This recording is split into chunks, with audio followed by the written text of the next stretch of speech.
जय श्री कृष्णा। राधे राधे। सभी को प्यार भरी राधे। सब कुशल मंगल से हैं। आज मंगल है तो मंगल भगवान सब मंगल ही करेंगे। मेरी लाडो बहुत क्यूट लग रही है बाबू, आंखों में आ रहा है ये। मस्त।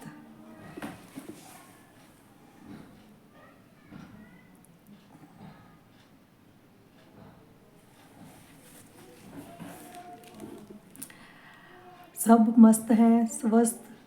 ये दो वर्ड ही ज़िंदगी में अच्छे लगते हैं। मस्ती अपने भगवान के साथ, अपने ठाकुर जी के साथ, अपने प्रिया प्रियतम के साथ, अपने श्याम श्यामा के साथ।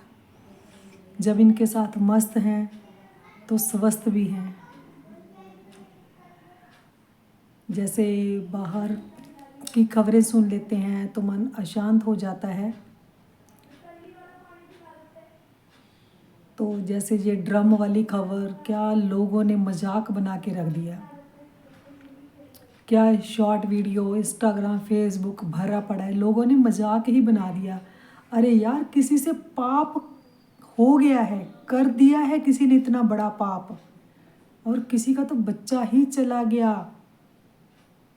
उसके माँ बाप कितने परेशान हैं। सोचो, इसका मजाक उड़ाने की बजाय अपने बच्चों को, अपने बेटों को, बेटियों को अच्छे संस्कार दो।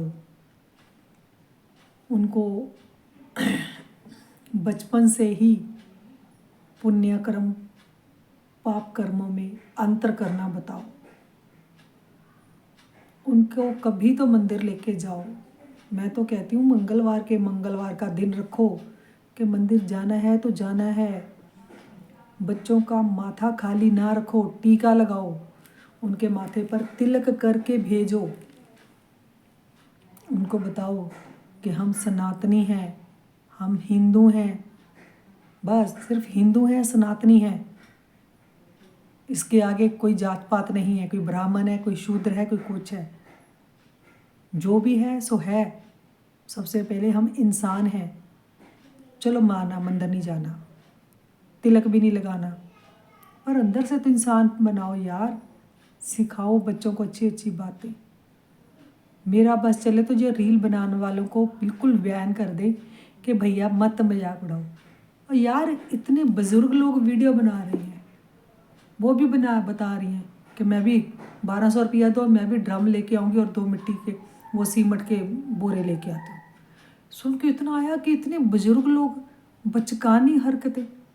मैं मानती हूँ कि मस्ती करनी ज़रूरी है, अपने एंटरटेनमेंट बहुत ज़रूरी है, मगर इन बातों को सीरियसली यार, देखो उसकी मनोस्थिति कैसी रही होगी उस लेडीज़ की। इतना सुंदर, इतना प्यार, और लव मैरिज। चलो जो हो गया हवा गया, उनके कर्म। उस लड़के का कुछ पिछले जन्मों का कोई प्रारब्ध रहा होगा जो उसको इस जन्म में भोगना पड़ा। मगर गलत है, गलत तो गलत है। मगर उसको हवा देना, और जो मेरे को ये मोमबत्तियों वाला सिस्टम तो बिल्कुल पसंद नहीं आ रहा। जो ये मोमबत्तियाँ लेके जला के निकल पड़े हो, वो मोमबत्तियाँ यार गरीबों की झोंपड़ियों में दे दो। गरीब लोग अंधेरे से थोड़ा उनको छुटकारा मिलेगा।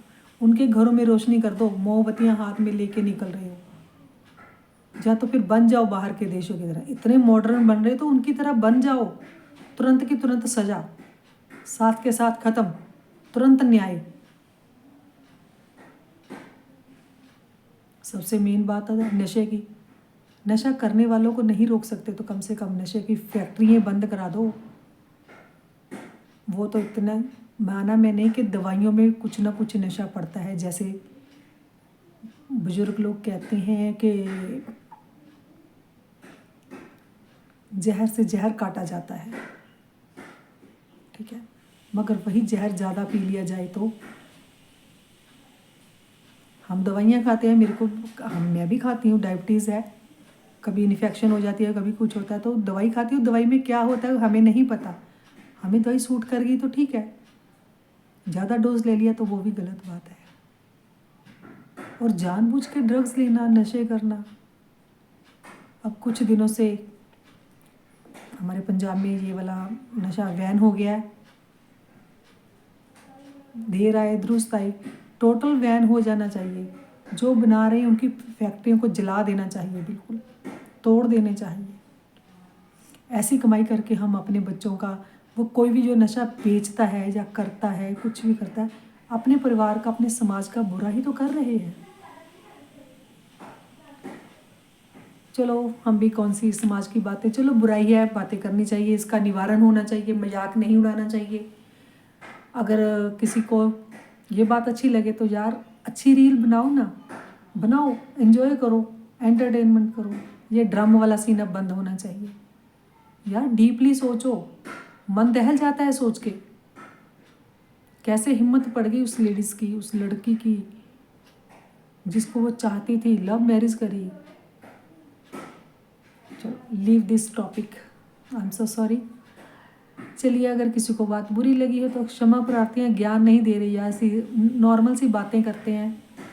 चलो छोड़िए, आज है हमारे ठाकुर जी की, विष्णु भगवान जी की, उन्हीं का तो ये रूप है।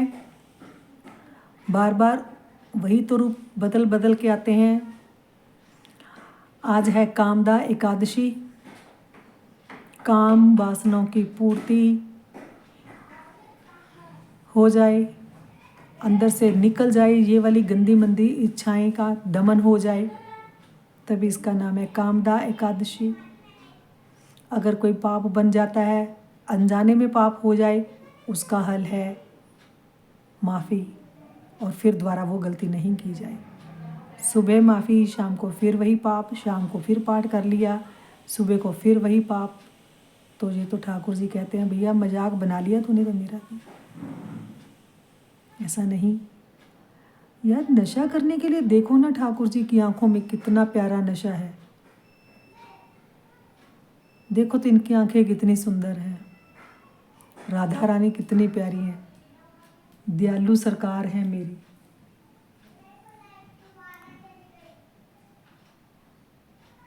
तो जब हम इनसे मोहब्बत करें, घर में करो, बच्चों से, अरे यार सब में जीव है, भगवान है सब में, हर जगह है, हर क्षण है, हर दिल में है।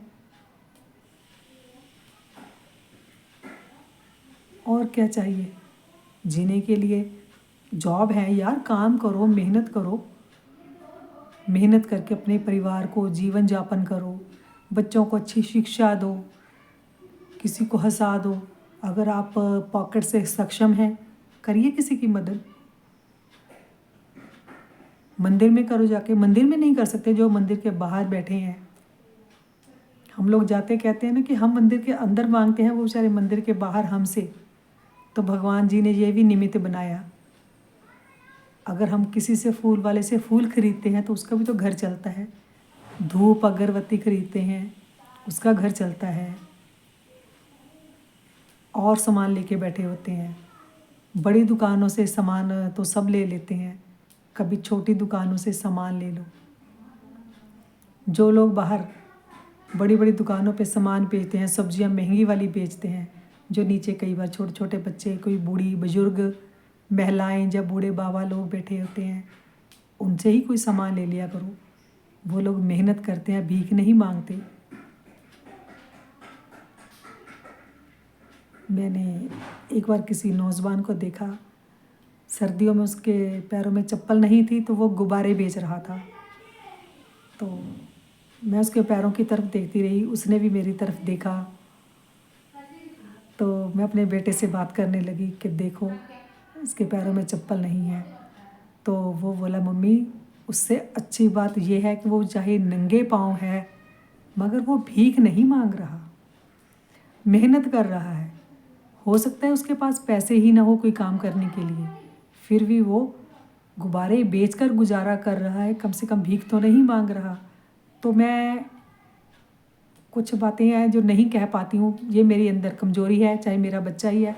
मैं बहुत कम बोलती हूँ ऐसी बात, वैसे तो मैं बिंदास हूँ, हंसती खेलती जो भी करूँ। मैं अपने बेटे को कह नहीं पाई कि उसकी थोड़ी हेल्प हो जाए। तो मेरे को नहीं पता चला, हम लोग खाने में थोड़ा बिज़ी हो गए। अपनी बहू बेटी मेरी और मेरा ग्रैंडसन, तो मेरा बेटा उसके पास से जाके गुब्बारा भी लेके आया, उसके हाथ में दे के सिर्फ एक बात बोल के आया कि जब मैं नेक्स्ट टाइम आऊँ तो आपके पैरों में चप्पल होनी चाहिए। तो घर आके 2-3 दिन बाद उसने बताया कि मम्मा आप कह नहीं पाई, मगर मेरे दिल में आया कि चलो कुछ नहीं, इतना तो कर ही सकते हैं यार, करो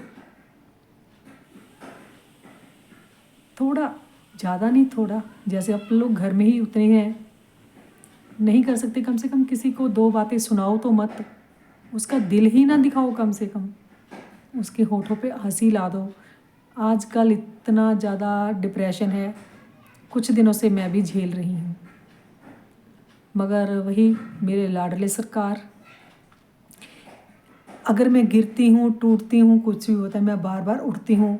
मेरे लाडले सरकार मेरे को गिरने भी नहीं देते, टूटने नहीं देते। हाँ, कमज़ोर हो जाती हूँ कभी कभार, फिर फॉलो करती हूँ अपने प्रेमानंद जी महाराज जी को, सुनती हूँ। वो भी कहते हैं हम अविनाशी के बच्चे हैं, फिर से उठो, जोश से उठो। और फिर वही बात कि हम 5 मिनट से ज़्यादा सीरियस नहीं रहना, और मैं रह भी नहीं पाती, फिर भी कोई ना कोई बात, दिमाग तो है, हावी हो जाती है, कोई ना कोई बात मैं नहीं निकाल पाती। ऐसे कोई बड़ी बात भी नहीं है, किसी को बताऊं तो वो भी हंस देगा, अरे यार बस इतनी सी बात है, क्या इतनी की बात कि आपने टेंशन ले ली, हो जाती है। शायद मैं ये फिर वही, जैसे प्रेमानंद महाराज जी के मेरे 2 वीडियो बार बार सामने आए, क्योंकि जो मेरे मन का भाव होता है, मेरे मन में सवाल उमड़ता है, तो उसका जवाब मिल जाता है भागवत गीता से। और प्रेमानंद जी ने भी यही कहा कि अगर आपके कोई प्रॉब्लम नहीं है, आपके दिमाग में कुछ चल रहा है, जहाँ कोई दिमाग पे आपने बर्डन ले लिया है, तो इसका मतलब है कि आपके ऊपर कोई कष्ट होगा, आपके लिखा होगा कि यहाँ जाकर आपको ये कष्ट होगा। हो सकता है वो कष्ट बड़ा हो, और आपको दिमाग की थोड़ी सी टेंशन दे के, थोड़ा सा बर्डन झेल के आपके ठाकुर ने वो प्रारब्ध काट दिया, वो दुख बड़ा होना था जो छोटा कर दिया। ये चीज़ सोच के वही मैं फिर से उठती हूँ, फिर खड़ी होती हूँ। अपनी लाडले सरकार मेरे ये सातों के साथ, और ठाकुर मेरे पास बैठे हैं, इनसे बात हो जाती है, मेरे बड़े भाई से मेरी बात हो जाती है, फिर मेरी माँ से बात करती हूँ, मेरे बाबा, मेरे को नहीं पता, मैं कुछ दिनों से इनका वो पीछे झंडा लगा हुआ है, इसको ऊपर उठाने के कर रही हूँ, नहीं हो पा रहा। हो सकता है बाबा को मेरे से ऐसे ही छुप छुप के बात सुननी हो, करनी हो, इशारा दे देते हैं, ये देखो मैंने कभी मंदिर को इधर थोड़ा सा कर देती हूँ, अपने हिसाब से सजा देती हूँ, ठाकुर जी इस तरफ, मेरी लाडली ठाकुरानी इस साइड। कभी बच्चों को भी शौक़ होता है हम इस साइड से उस साइड आ जाएं, तो बाबा बड़े खुश होते हैं, कहते हैं मैं यही मस्त हूँ, जहाँ मेरा भोला मस्त वहाँ मैं भी मस्त। आज फिर मंगलवार मेरे को, मैं दुर्गा स्तुति का पूरा पाठ कर लेती हूँ। मेरे को नहीं पता कि ये 1 अध्याय 2 अध्याय करने हैं, एक दिन एक करना चाहिए। मैं 1 घंटे 1.25 घंटे में तकरीबन शुरू से लेकर आखिर तक पूरे 13 अध्याय पढ़ लेती हूँ। मेरे को बहुत अच्छा लगता है, जब कभी छूट जाता है मेरा, फिर मेरे को होता है कि हाँ मैंने दुर्गा स्तुति नहीं पढ़ी है, क्योंकि माँ बाप तो नींव होते हैं, मेरी माँ मेरे भोले बाबा नींव हैं, उन्होंने ही आगे चल के मेरे को मेरे ठाकुर जी की सेवा दी है। यही मेरे राम है, मेरे श्याम, इनको मेरे पास कुछ भी नहीं है जो मैं इनको दे सकती हूँ, इनको अर्पण है, वो मेरे को इन्होंने ही दिया है, मैं कुछ नहीं। मेरा तो मन आता है मैं इनके लिए रोज़ नए नए श्रृंगार, नए नए वस्त्र लेके आऊँ, फूलों से ज़्यादा श्रृंगार करूँ, मंदिर बड़ा हो और बड़ा मंदिर हो, मैं मंदिर में पूरा श्रृंगार करूँ, बातें करूँ इनसे।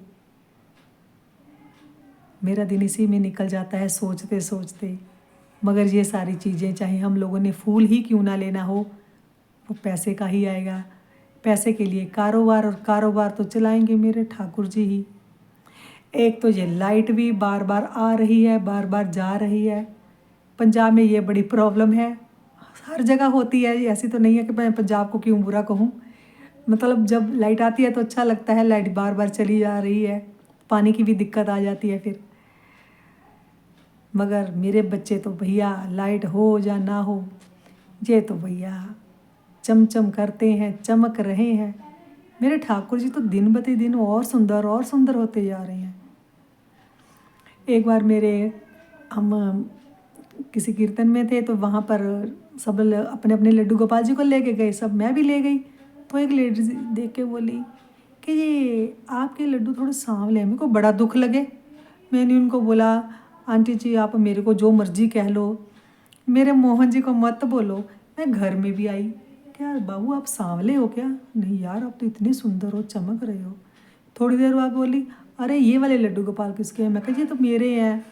कहते ये तो बड़े सुंदर है। मैं कहा पहले आपने बोला सांवले। कहते नहीं, वो मेरे को लग रहे थे दूसरे वाले हैं, ये तो बहुत खूबसूरत हैं, बहुत सजे हुए हैं। मेरा तो काना तारीफ सुन के खुश, और मैं उनसे भी खुश। वैसे कहते हैं अपनी तारीफ सुन के खुश नहीं होना चाहिए, कोई अपमान करता है तो सह लेना चाहिए, मगर अपमान से कौन राज़ी होता है? जब हमें कोई ज़ोर से भी बोलता है तो मैं डर जाती हूँ, तो मैं चाहती हूँ प्यार से बोले। मगर ठाकुर जी कहते हैं कि जो कलयुग है, इतना प्यार इतना टाइम किसके पास है कि जो एक दूसरे को प्यार से बोले, प्यार से बातें करें। प्यार का सागर तो फिर आप ही हो। वही तू प्यार का सागर है, तेरी एक बूंद के प्यासे हम। ठाकुर जी, जिसको आपसे प्यार मिल जाए उसको संसार का प्यार नहीं चाहिए। चाहिए तो नहीं, मगर कानों को तो चाहिए। इन कानों में गंदी भाषा, गंदे लफ्ज़, गंदी बातें, चुगली चकारी सुनने की आदत नहीं रही। अरे हाँ ठाकुर जी, बात तो सही है, मैं तो आपके प्यार में मस्त हूँ, स्वस्थ हूँ, मगर मेरे कान नहीं चाहते किसी और की बात सुनना। मैं इसीलिए परेशान हूँ। मैं आपका धन्यवाद करती हूँ, आज बातों बातों में आपसे ये वाली बात निकल गई कि मेरी ठाकुरानी ने मेरे मन निकला दी। मैं आगे से ऐसा करूँगी कि जब कोई गुस्सा करे ना, कुछ करे, तो कानों में रुई रखती हूँ अपने पास, कानों में रुई डाल लिया करूँगी। कम से कम तो सुनेगा मेरे को। जब वो गालियाँ तो देख लूँ कि हाँ बंद हो गया, तो फिर निकाल दो। मैं कहती हूँ जो मिले मेरे को, आपकी बातें हो। अकेली हूँ तो आपसे बातें करूँ, किसी के साथ हूँ तो आपकी बातें करूँ। जब हम अकेले हों तो आपसे ही बातें होती रहें, जब कोई आ जाए तो वो आपकी ही बातें करें। मैं ये नहीं कहती कि समाज में ना रहें, काम करना है, काम करेंगे तो पैसा आएगा तो घर गृहस्थी चलेगी। तो मैं आपके लिए ही कुछ लेके आऊँगी, आपके लिए ही करना चाहती हूँ। आपने मेरे को इतना दिया है। हम लोग अपना देखते हैं, मैं तो देखती हूँ कि कईयों के पास तो इतना भी नहीं है। मेरे ठाकुर जी आपकी बड़ी कृपा है। बस कोई गलती ना हो, हमें हाथ पकड़ के अपने साथ चलाते रहिए। मंदिर में गुरु माँ जा आती हैं कभी, मैं उनके लिए उनसे पूछ के उनका वीडियो बनाऊंगी ज़रूर। जैसे एक बार कोई कहानी थी कि जब मूर्तियाँ बनाई जा रही थी तो पूछा कि मूर्ति बोलेगी, तो नारद जी ने कहा था, शायद नारद जी ने ही कहा था, बाकी मेरे को पक्का भी नहीं पता, किसी को पता हो तो कमेंट में ज़रूर बताएं। तो उन्होंने कहा था कि मूर्तियाँ सजा के रखनी है, ये करना है, भोग भी सब कुछ होगा, मगर ये पता है कि भगवान आप भोग लगाते हो, जो अपने आगे हम बनाते हैं घर में, वो जब आपकी निगाह भी पड़ जाती है, नज़र भी पड़ती है, तो वो भोग हो जाता है। जब आप बनाते हैं तब भी वो भोग ही होता है, क्योंकि मन में बात चलती है कि भगवान के लिए बना रहे हैं। इसको जूठा नहीं करना, इसको हाथ मत लगाना, ये सुच्चम से बनाया है, सुच्चा है, हाथ धो के, मुँह धो के, पैर नहा के बनाया है। जब हम बाज़ार से ख़रीद भी लाते हैं ना, तो कहते हैं तो भगवान को तब ही अर्पण हो जाता है कि इसने मेरे लिए ख़रीदा तो है ना। कई बार ऐसा होता है कि एक बार मेरे मन में आया कि भगवान जी को तो भोग लगाते ही लगाते हैं, क्यों ना इनके सेवकों को दिया जाए। तो वहाँ पर किसी को मैंने कहा कि आप क्या खाएंगे? कहते जी यहाँ पर मीठा रोज़ लोग दे जाते हैं, अगर आप नमकीन खिला दो। तो मैंने कहा ये बड़ी अच्छी बात है। तो एक बोला कि बच्चा अमरूद देंगे मेरे को थोड़ी डायबिटीज़ रहती है। मैंने कहा कोई बात नहीं। तो मेरे को लगा कि भगवान जी ने खुद किसी के मुंह से ये वाली बात कहलवाई है। नहीं तो मैं तो जा रही थी, तो कुछ भी लाती दे देती अपनी मर्जी से। लोग क्या करते हैं, मिठाई खरीदते हैं दे देते हैं, मिठाई खरीदते हैं दे देते हैं। तो कभी किसी को पूछ कर भी खिला दिया जाए तो कितना अच्छा हो। मैं ठीक है, बहुत लोग बैठे हैं दानी, इतने इतने जो बड़े बड़े मंदिर, बड़े बड़े हॉस्पिटल चलते हैं। हम तो खैर पंजाब में रहते हैं। पंजाब में तो वैसे ही हमारे सिख भाई, हिंदू भाई भी बहुत दान करते हैं, सिख भाई भी नंबर 1 पे वही आते हैं। 13 कहने वाले गुरु नानक देव जी की संगत और पंगत उन्हीं ने चलाई। चाहे कोई अमीर है गरीब है, संगत के साथ बैठ के खाओ। तो वो क्या करते हैं, गुरुद्वारे में जाना उनका वही काम, सेवा, कीर्तन और पितरन में लंगर खाओ, सेवा करो यहाँ वहाँ जाकर। वही मंदिर में सेम चीज़ें हैं।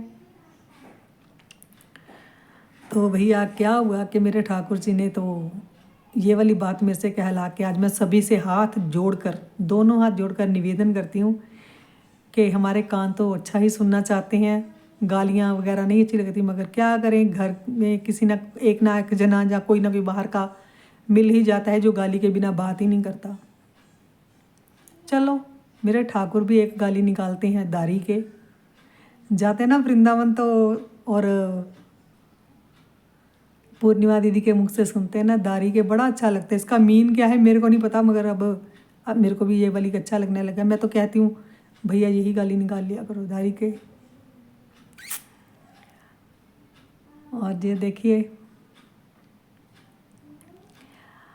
बातें करते करते कौन सी बात कहाँ से निकल जाती है हमें पता भी नहीं चलता। मेरे को नहीं लगता ये बात मैं कह रही हूँ, कहला रही हूँ। बीच में कोई कहानी याद आ जाती है तो वो भी मेरी लाडो रानी। अब क्या होता है कि कई बार नहीं, किसी किसी के घर में होता है। जैसे मेरे को एक बार मेरी किसी नोन में वैसे ही बात कर रहे थे, वो कहती कि दीदी मैं जैसे ही सुबह उठती हूँ तो मेरे को होता है मैं पाठ कर लूँ। तो मैं जैसे ही पाठ करने बैठती हूँ तो घर में झगड़ा शुरू हो जाता है, क्योंकि किसी को चाय चाहिए होती है, किसी को कुछ। कहती मेरे को होता है कि मैं चाहे जितनी मर्जी अर्ली मॉर्निंग भी उठ जाऊँ, काम भी कर लूँ, पाठ के टाइम झगड़ा होना ही होना है। तो फिर तब हम ये बात करते थे ऐसा पाठ का क्या फ़ायदा जो घर में झगड़ा करवाए। तो तब मैं तुरंत वैसे बात बोल देती थी। अब वही बात प्रेमानंद जी भी बोलते हैं कि उस पाठ का क्या फ़ायदा कि घर में झगड़ा हो। आप पहले घर के काम निपटाओ, काम करते करते जाप कर लो। अगर घर में जोत अगरबत्ती करने से झगड़ा फैलता है तो मत करो। तिलक लगाने को रोका जाता है तो मत लगाओ। गले में कंठी के लिए बोला जाता है, टोका जाता है, तो लो निकाल दी मैंने कंठी। अब बोलो, अंदर से जाप कर रहे हो, किसी को क्या पता अंदर से। अब क्या बताते हैं, मेरे को तो भैया ज़्यादा ज्ञान नहीं है। कहते अपनी जीभ को ऊपर ऐसे करके लगा लो तो बोलो राधा राधा। राधा राधा बोलेंगे तो जीभ तो लगी हुई है हमारे ऊपर दांतों के अंदर तालुए से, तो हम किसी को कैसे पलट के जवाब देंगे। खाना बनाते बनाते करो ना ये वाला काम। जैसे ही जाप सिमरन कुछ भी करते करते खाना बनाते तो वो खाने में भी असर जाता है। आज नहीं तो कल कभी ना कभी तो फ़र्क पड़ता ही है। कुछ फिर ये बात आ गई कि कुछ हमारे कर्म, हो सकता है हमने कभी उनको बहुत गालियाँ दी हो जो अब हमको सुननी पड़ रही हैं। मैं अपनी भी बात करूं, मेरे को भी गाली सुनना डांट खाना अच्छा नहीं लगता। हाँ मैं कहती हूँ गलती है ना तो कहो। मैं दूसरों की गलती को कहते ऐसा करती हूँ कि आप गलत हो, तो मैं अपनी गलती भी मानती हूँ कि हाँ मैं भी गलत हूँ यहाँ पे। मगर मेरे को फिर भी कर आके बाकी सब ठीक लगता है। मेरे को गाली नहीं पसंद है। हमें जो नहीं पसंद होता है वो तो ज़रूर मिलता है। फिर मैं अपने ठाकुर फिर सोच लेती हूँ कि हाँ बाबा ने कहा है कि पिछले जन्म में या कभी ना कभी किसी न किसी जन्म में अनंत अनंत पाप किए होंगे जो हमें भोगने पड़ते हैं। ये मेरे ठाकुर जी की बहुत कृपा है कि जो इन्होंने हमारा हाथ, मेरा हाथ थाम रखा है, क्योंकि भक्ति का विषय, खाने का विषय ये हमारा खुद का होता है। अगर मैं पाठ कर रही हूँ, मैं ठाकुर जी को प्यार करती हूँ, श्रृंगार करती हूँ, सेवा करती हूँ, तो मेरी बात है, इसका फल मेरे को ही मिलेगा। मैं अपने परिवार के लिए हाथ जोड़ सकती हूँ, उनको अच्छे संस्कार दे सकती हूँ। आगे उनकी किस्मत है, उनके अपने कर्म है, उनके अपने विचार हैं। वैसे मेरे ठाकुर जी की इतनी कृपा है मेरे बच्चों के ऊपर। मेरा बच्चे दोनों बिल्कुल धार्मिक हैं, एक नंबर में मेरे से आगे ही, एक नंबर में नहीं, मेरे से आगे ही हैं। वो एक नंबर के धार्मिक है कि किसी से बेईमानी, धोखाधड़ी वाला सिस्टम उनमें नहीं है। हमारी बहू रानी तो मेरे को जब से आई है मेरी ज़िंदगी में, उसने मेरी ज़िंदगी के काफ़ी सारे जो मेरे को नहीं पता था मायने बदल दिए। जैसे मेरे को थोड़ा चिंता, डर था कि ये ऐसे नहीं करना, कोई वहम नहीं करना, शंका थी मन में, वो उसने सारी निकाल दी। पहले मैं बहुत मांगती थी, प्रभु जी इतने पैसे होने चाहिए, किसी का लेन देन सिर पे नहीं होना चाहिए, मेरे को दोबारा इस धरती पे किसी का कर्ज उतारने के लिए नहीं आना पड़े, उसके लिए पैसे चाहिए। बस मेरे को थोड़ी सी यही चिंता है। बाकी मैंने पूरा समर्पण कर रखा है अपने ठाकुर जी को, मगर मैंने अपने कर्ज का समर्पण अपने नहीं कर रखा। वो मैंने देने हैं। जितने भी मेरे सुख हैं, जहाँ मैं खुश हूँ, वो मेरे ठाकुर जी की ही देन है। मेरे को अगर मैं अच्छी हूँ तो भी मेरे पास मेरे बच्चे बैठे हैं, मेरे साथ हैं, मेरे दिल में है, और मैं इनके दिल में हूँ। जब मैं ऐसे बातें करती हूँ, पहले भी बहुत बात ऐसे करती रहती थी, तो मेरे को लगता था कि मेरे ठाकुर जी ही सुनते हैं कि नहीं सुनते। अब जब से मैंने ये YouTube चैनल बना लिया, मैंने क्या बना लिया, ये भी मेरे बच्चों ने बना दिया, ट्यूशन वाले बच्चों ने। ग्रो करता है कि नहीं करता है, इसका कोई लेना देना नहीं है, ये भी ज़्यादा चिंता नहीं लेती हूँ। बहुत बार किसी के पुश करने पर है मेरी फ्रेंड, मैं उनका पूछूंगी, फिर उनके भी मैं नाम नहीं लूँगी अभी, वो मेरे को बहुत पुश करती हैं। उनकी वजह से मैं वीडियो थोड़ा बढ़िया लॉन्ग वीडियो उनकी वजह की ही से ही बना रही हूँ। ये जो लॉन्ग वीडियो बन रही हैं, जो मेरी ज़्यादा सारी बातें हो रही हैं, है तो मेरे ठाकुर जी की कृपा तो है, मगर पुशअप मेरे को वही करती हैं। उनका फ़ोन आएगा, फ़ोन नहीं, मैसेज करती हैं, वो बहुत बिज़ी रहती हैं, मेरे को यहाँ तक पहुँचाने का उन्हीं का हाथ है। वो कब मिल गई, कैसे मिल गई, ये भी YouTube की देन है। YouTube से बातें करते करते उनसे बात होने लगी। अगर वो मेरा साथ नहीं देती तो मैं ये लॉन्ग वीडियो का तो मेरे को ना पता था, ना मैं बना पाती। अभी भी मैं कभी कभी थोड़ा डीप चली जाती हूँ, डीप नहीं, डाउन हो जाती हूँ कि नहीं वीडियो बनाऊँ कि नहीं बनाऊँ, छोड़ दूँ ये सब। वही ज़िंदगी का एक दिन ऐसा आता है कि क्या रखा है इस ज़िंदगी में, ख़त्म, कुछ भी नहीं है। फिर अगले ही पल से ज़िंदगी बड़ी खूबसूरत हो जाती है, बहुत खूबसूरत लगती है।